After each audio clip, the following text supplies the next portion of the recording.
y'all, it's me again. I'm gonna continue reading from my book, Secret Lives of the First Ladies. Let's go! Dead Reckoning.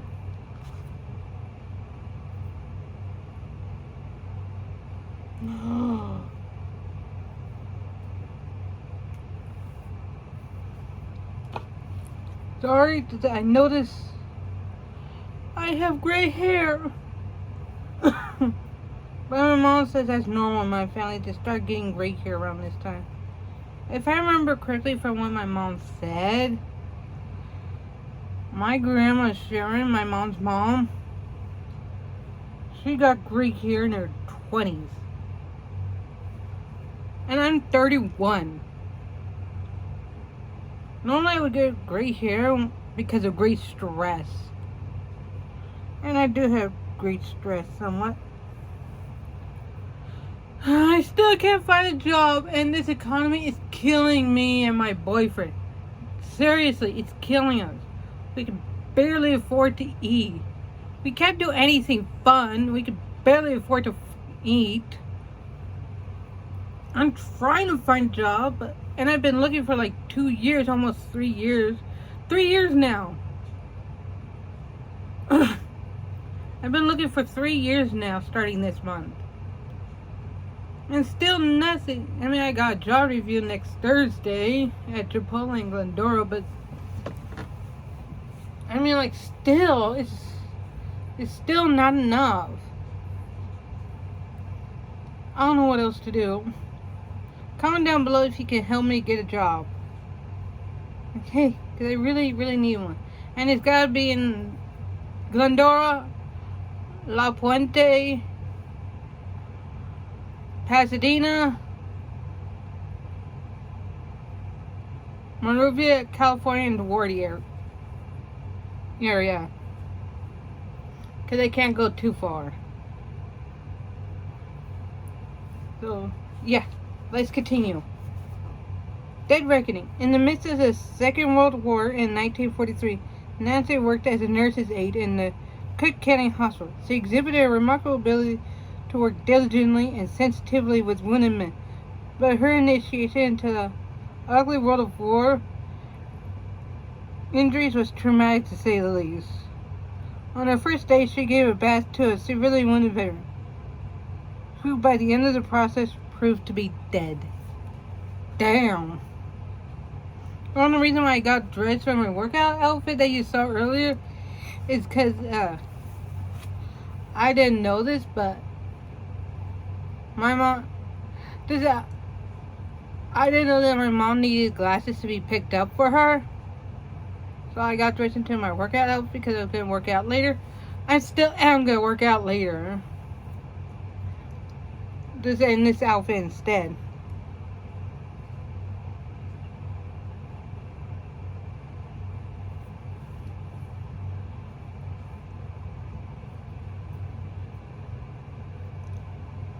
And so, yeah, that's why I'm in a different outfit. So, yeah. Let's continue. Bathtub banter. After her husband entered the world of politics by fighting for the California governorship in 1966, Nancy Reagan developed an unusual method of letting off steam. While taking baths, she would imagine herself arguing with her husband, critics, and developing arguments that would put them in their place. As she debated with herself in the relative comfort of her bathroom, all opposition was emasculated and her husband emerged victorious. Generation Slap. Nancy's relationship with the children became closer as Ronnie's Alzheimer's got worse, but it often been a rocky road with them before then. Their daughter Patty once expressed her individuality by openly admitting during the 1980 campaign that if she wanted to, she would live with a boyfriend and smoke marijuana, even if her father became president. But Nancy's ties to her stepchildren were particularly strict. Ronnie had 2 children with first wife Jane Wyman, Maureen, born in 1941, and Michael, adopted in 1946.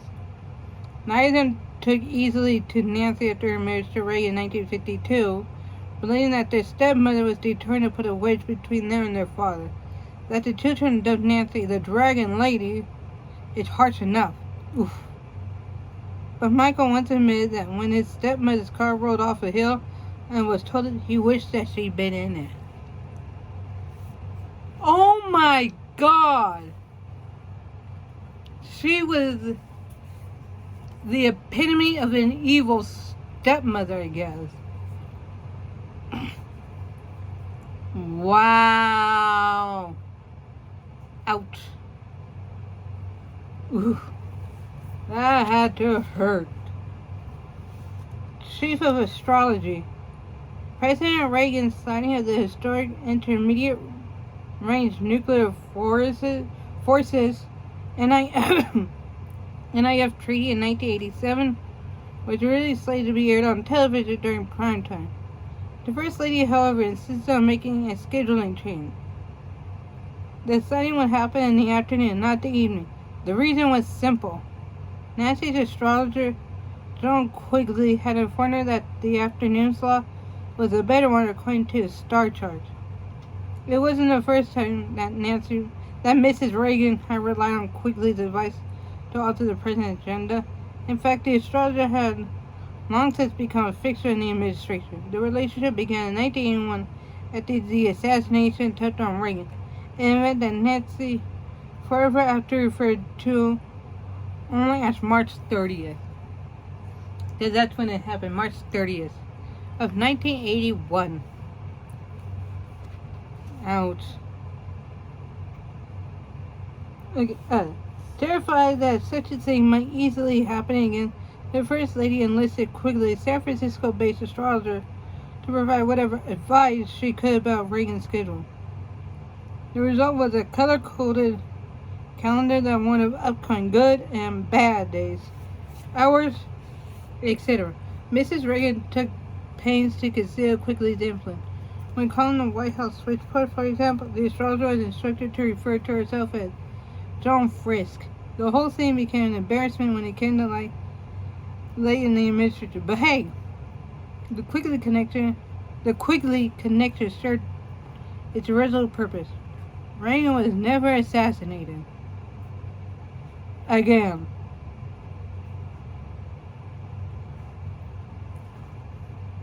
Sixth Sense. First Lady Nancy Reagan was once having lunch with Barbara Bush when she suddenly stood up in a state of panic and announced she had to leave.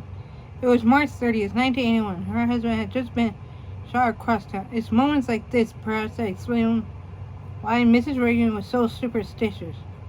Her respect for unseen forces went way beyond the talking knocking on wood.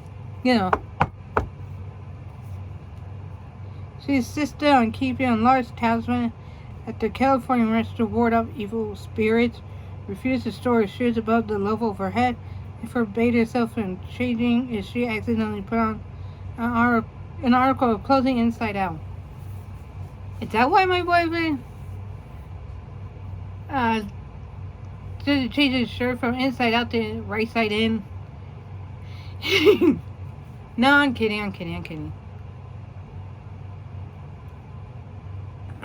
So anyways, I'm kind of like her. I believe in astrology. I believe that I could talk to spirits in my sleep. Yeah. I'm not going crazy or anything, so don't worry about me about that. I just have some sixth sense, I guess you could say, when I'm sleeping. I've been talking to my dead family members from time to time.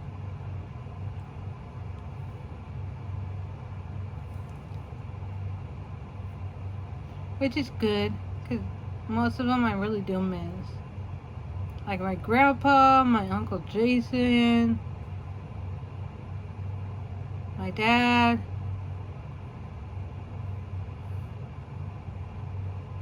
my great grandma, Pat. I miss her. I don't really miss my grandma Sharon that much, because she was a bad person. She wasn't totally bad to me, but to the rest of my family, yeah. But yeah, I still miss them all. I never even got to know my great grandpa Dick. I'm not cousin or anything. That was actually his name, Dick. Well, nickname because it was short. Because it was another nickname for Richard or Rich or Richie or whatever. We just always called him Grandpa Dick. Great Grandpa Dick. I never got to know him. Because I was like, what, 8, 9 when he passed away, but Mom thought I was a 3-year-old. So for the longest time, I thought I was a 3-year-old.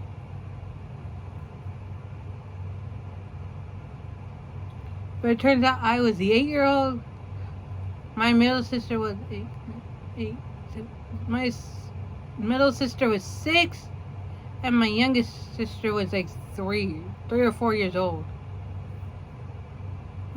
He passed in 2001.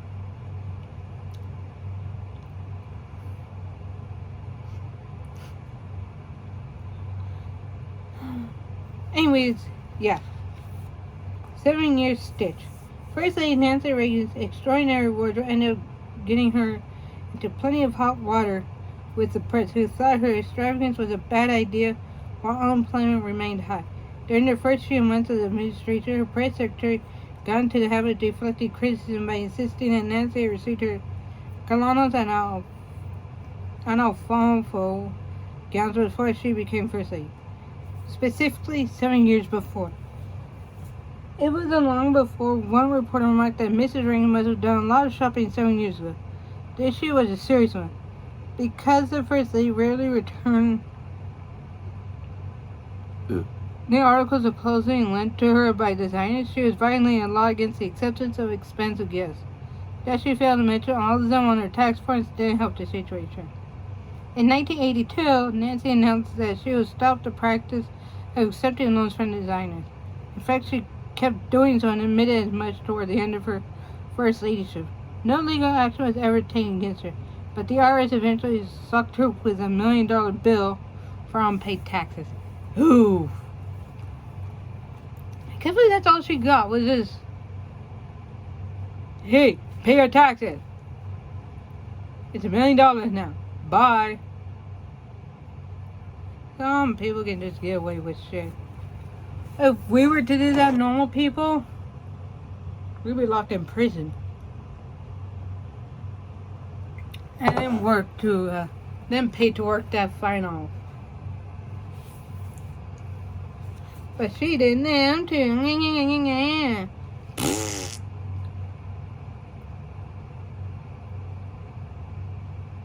Chapter 37. Barbara Bush. June 8, 1925 through whenever. She was still alive in 2005 too. Married January 6, 1945. Wow. Okay. Presidential husband, George Herbert Walker Bush. Children, George Walker, Pauline Robinson, John Elias Jebb, Neil Mallon, Marvin Pierce, and Dorothy. First Lady, 1989 to 1993. Astrological sign, Gemini. I'm okay, I'm not gonna cuss, Well, we're almost done here, and no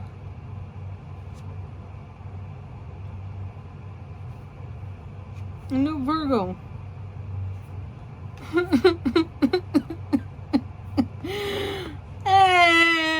Why do these men have to marry non-Virgo women? I mean, like, it's fine, I guess. No more Virgo women. God damn it. Oh well. Religion, Presbyterian. So, how could George Bush have an affair? He can't stay up past 10 o'clock. Ha ha! Love Barbara. Love Barbie. Oh my god. She's so fucking funny. I love her. In 1984, George Herbert Walker Bush campaigned for re-election as Ronald Reagan's vice president. His opponent was Geraldine Farrell, the first woman of either party to run for national executive office in American history. The Bush's wife Barbara, an outspoken ERA proponent, the fact that a woman was running for vice president was cause for celebration, but the fact that the woman in question was running against George Bush, her husband, well, that was another matter entirely. Barbara ended up referring to Farrell as that $4 million. I can't say it, but it rhymes with rich. You know which one she is talking about. Starts with a B, and the rest of the word is itch. You guys figure it out. It was a sort of remark that reminded Americans of two things. First, that Barbara Bush was outspoken, to say the least. And second, that her husband was so dear to her that his opponent, whoever they may be, simply made her bristle with rage. Me too, honey. Me too. Family was always first on Barbara's list of priorities. Indeed, she ended up dropping out of college to start one with George Bush. By the time she met him during World War II, she had lived what many would consider a privileged life. Her father, Marvin Pierce, made a name for himself in the New York publishing world, and eventually became president of the McCall Corporation, which published a famous women's magazine of the same name. Pauline, her mother, was a beautiful and cultured society woman whose gift of horticulture earned her a leadership role in the garden clubs of America. And cultivated with a love of books from a young age, Barbara became a bright young woman who attended Ashby Hall in South Carolina, a posh private school that turned out polite young lady. She ended up enrolling at Smith College in Massachusetts, but completed only a year's study. Barbara Bush died during her 3 years in China, but succumbed to depression upon returning to the United States. Why? I guess we'll see why. The reason for that, of course, was a tall, good-looking Andover student named George Bush. Barbara had met him when she was only 16, before beginning classes at Smith. When he asked her in 1942 to be his date at his senior prom, it marked the beginning of a love affair. George ended up proposing to her, and Barbara left college for good to prepare for the wedding, while George went off to become a torpedo plane pilot. He put his fiancée through hell by getting shot down while fighting Japanese in the Pacific. His plane, incidentally, was christened Barbara, but survived and married her upon his return in 1945. Aww. He christened his plane Barbara after his own wife. Aww. That's so romantic! Having done his time in space, George was shunted around the country from base to base until the end of the war.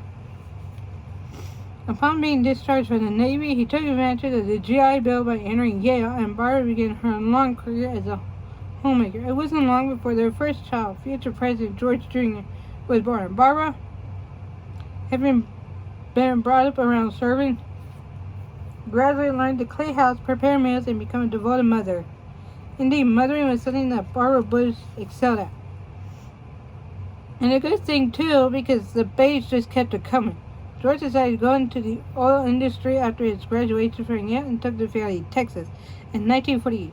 He became rich, and Barbara became busy as all get out with their burgeoning brood.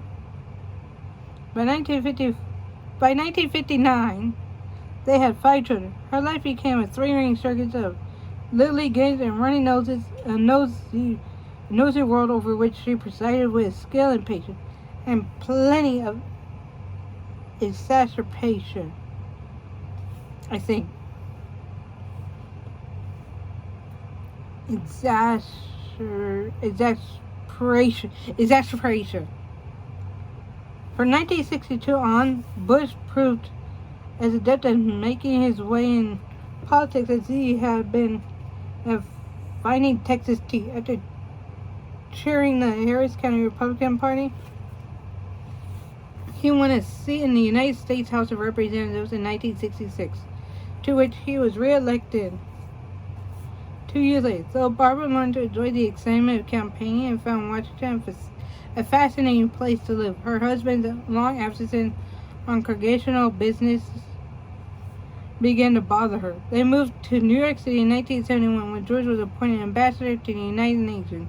Then back to the capital in 1973 after Bush accepted President Richard Nixon's request to head up the Republican National Committee. Barbara managed to keep busy by volunteering at a local nursing home and by playing lots of tennis. She'd always been the athletic type, but she continued to see less of her husband than she would have preferred. The kids were growing up and moving out. George always had something exceedingly important to do, and Barbara began wondering where life was really all about.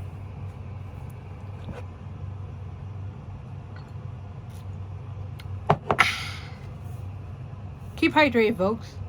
You're gonna need it. It's a hot, hot day here in California. Woo-wee! It hasn't gone to 100 degrees like it has before. Knock on wood. But who knows? Maybe it'll get to 100 degrees later. It got close at one point.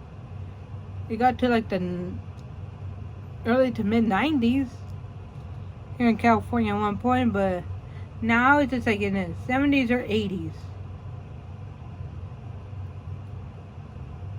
Has gone up to the 90s or 100s yet, thank God.